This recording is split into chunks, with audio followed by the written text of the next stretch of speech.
வணக்கம் நண்பர்களே. Construction and infrastructure stock பார்த்துட்டு இருக்கிறோம். அந்த வரிசையில் ஐஆர்பி இன்ஃப்ராவை இன்னைக்கு பார்க்க போகிறோம்.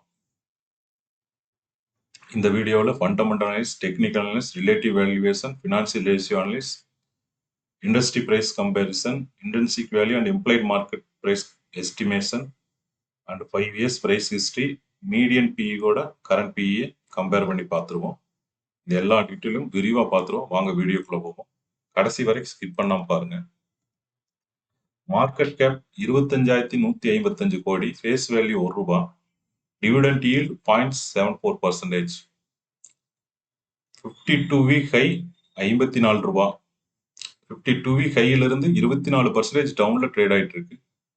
52 வீக் லோ ₹39, 52 வீக் லோல இருந்து 8% அதிகமா ட்ரேட் ஆயிட்டு இருக்குது. Annual volatility 65% average, daily volatility 4% average, earning yield 3%, promoter holding 30%, pledge எதுவும் கிடையாது. Foreign institutional investor 43% வச்சிருக்காங்க holding, domestic institutional investor 10% holding வச்சிருக்காங்க, and public 16% holding வச்சிருக்காங்க. Top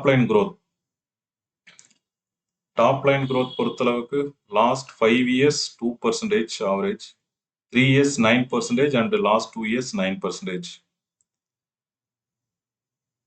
டாப் லைன் growth பொறுத்தளவுக்கு 5 இயர்ஸ் கூட லாஸ்ட் 2 இயர்ஸ் கம்பேர் பண்ணும்போது ஓரளவுக்கு நல்ல இம்ப்ரூவ்மெண்ட் தெரியுது. கிராஜுவலா இம்ப்ரூவ் ஆகுது. பாட்டம் லைன் growth பொறுத்தளவுக்கு பெரிய இம்ப்ரூவ்மெண்ட் எதுவும் இல்லை. லாஸ்ட் 5 இயர் கம்பேர் பண்ணும்போது லாஸ்ட் 2 இயர்ல 2% மைனஸ் தான் ஆயிருக்கு. ஆப்ரேட்டிங் மார்ஜினை பொறுத்தளவுக்கு லாஸ்ட் 5 இயர்ஸ் 45% மெயின்டைன் பண்றாங்க. And last 3 years 45 also, last 2 year 43%. Operating margin நல்லாவே இருக்கு. பட் பாட்டம் லைன் growthல அது ரிஃப்ளெக்ட் ஆகாத காரணம் இன்ட்ரெஸ்ட் பேமெண்ட் அதிகமாக மீட் அவுட் ஆகிறதுனால. அடுத்தது குவார்டர்லி எஸ்டிமேஷன். நம்மளோட ஆவரேஜ் குவார்டர்லி எஸ்டிமேஷன் 121 கோடி.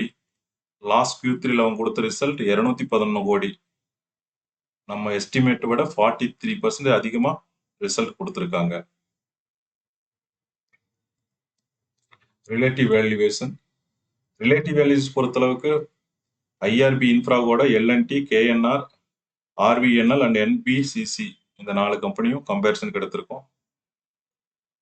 மீடியன் பிஇ 34%, இவங்களது 32 இருக்கு. ஸோ மீடியன் பிஇ விட 2% கம்மியான பிஇல ட்ரேட் ஆயிட்டு இருக்கு.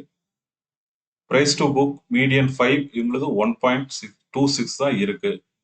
And dept to equity median 68, இவங்களது 1 இருக்கு. எபிட்டா மார்ஜின் மீடியன் 39%, இவங்களது 127% இருக்கு. ஸோ எபிட்டா மார்ஜின்ல நல்லாவே இருக்கு. அடுத்து நெட் ப்ராஃபிட் மார்ஜின் மீடியன் 10, இவங்களது 9 தான் இருக்குது. ஸோ மீடியன் விட 1% கம்மியா இருக்கு. ரிட்டர்ன் ஆன் ஈக்விட்டி மீடியன் 17, இவங்களது வெறும் 3 தான் இருக்குது. Very poor. மீடியனை விட கிட்டத்தட்ட 14% கம்மியா இருக்கு. அடுத்தது return on capital employed median 23, இவங்க 22 வச்சிருக்காங்க. டிவிடெண்ட் ஈல்ட் மீடியன் 1%, இவங்க 0.74% தான் இருக்கு. அடுத்து ஆப்ரேட்டிங் மார்ஜினை பொறுத்தளவுக்கு மீடியன் 21, இவங்க 46 வச்சிருக்காங்க. கரண்ட் ரேஷியோ மீடியன் 2.77, இவங்களது 0.79 தான் இருக்குது. ஸோ கரண்ட் ரேஷியோ பார்க்கும்போது ரொம்ப கம்மியா இருக்கு. கரண்ட் அசட்டை விட கரண்ட் லைபிலிட்டி அதிகமாக இருக்கும்போது தான் இந்த மாதிரி ரிஃப்ளெக்ஷன் ஆகும். ஸோ கரண்ட் லைபிலிட்டி இந்த கம்பெனியில கொஞ்சம் அதிகமாகவே இருக்குது. அடுத்தது இன்ட்ரெஸ்ட் கவரிங் ரேஷியோ மீடியன் 34, இவங்க 4.82 வச்சிருக்காங்க. அடுத்தது டெப்ட் டு அசட் மீடியன் 62, இவங்க 63 இருக்கு. நியர்பை மீடியன் கிட்ட இருக்கு. அடுத்தது ரிட்டர்ன் ஆன் அசட் மீடியன் 6, இவங்களது 1% தான் இருக்கு. 5% கிட்டத்தட்ட ரிட்டர்ன் ஆன் அசட் மீடியனோட கம்மியா இருக்கு.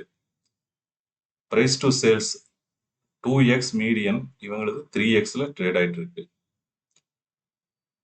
EPS growth மீடியன் 9%, இவங்களது 59% EPS growth இருக்கு.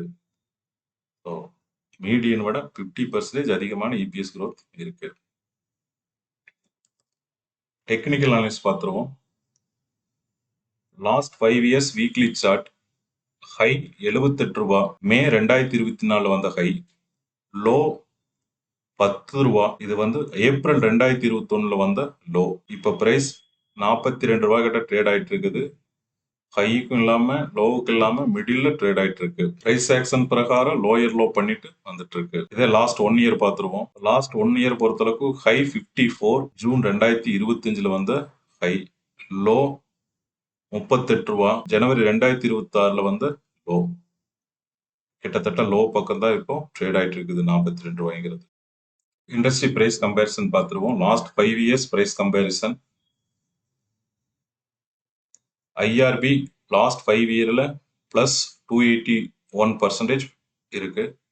LND plus 192% and NBCC plus 173% and KNR minus 38%, RVNL plus 904%. அடுத்து லாஸ்ட் 1 இயர் பார்த்துருவோம்.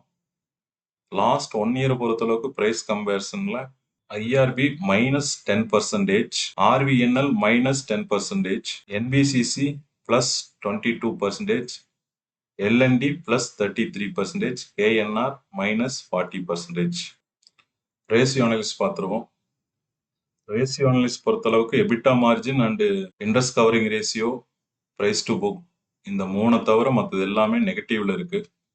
அவுட் ஆஃப் 10 ஸ்கோருக்கு 3 ஸ்கோர் தான் வாங்கியிருக்குது. அது EBITDA margin, interest covering ratio and price to book. மற்றது எல்லாமே பார்த்தீங்கன்னா ரேஷியோ அனாலிசிஸ் பொறுத்தளவுக்கு மீட் அவுட் ஆகல. எபிட்டா மார்ஜினை பொறுத்தளவுக்கு 4.4 நல்லா இருக்கு. பிஇஜி ரேஷியோ ஓவர் வேல்யூன்னு காட்டுது. PE ratio also. ஓவராலா ரேஷியோ அனாலிசிஸ் பொறுத்தளவுக்கு அவுட் ஆஃப் 10 ஸ்கோருக்கு ஒன்லி 3 தான் வாங்கியிருக்கு.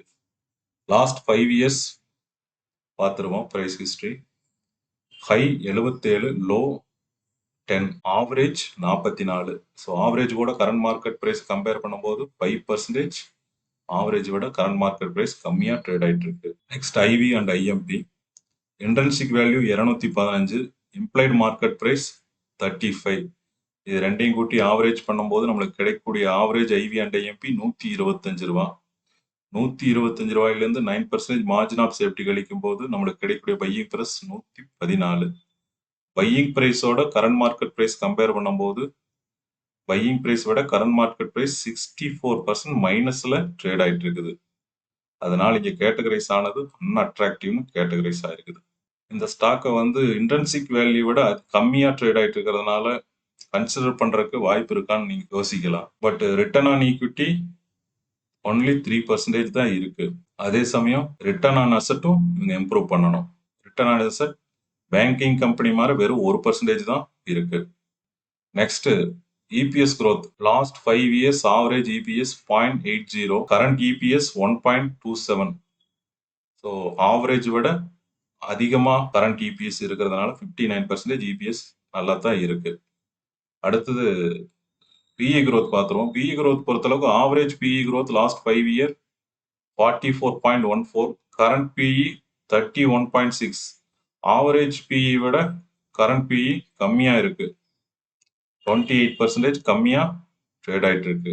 இண்டஸ்ட்ரி பிஇயோட கம்பேர் பண்ணும்போது ஸ்டாக் பிஇ இண்டஸ்ட்ரி பிஇயோட 96% அதிகமா ட்ரேட் ஆயிட்டு இருக்கு. ஓகே, தேங்க்யூ ஃபார் வாட்சிங்.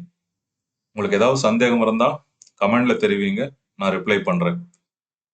உங்களுக்கு இந்த வீடியோ பிடிச்சிருந்ததுன்னா லைக் பண்ணுங்க, சப்ஸ்கிரைப் பண்ணுங்க.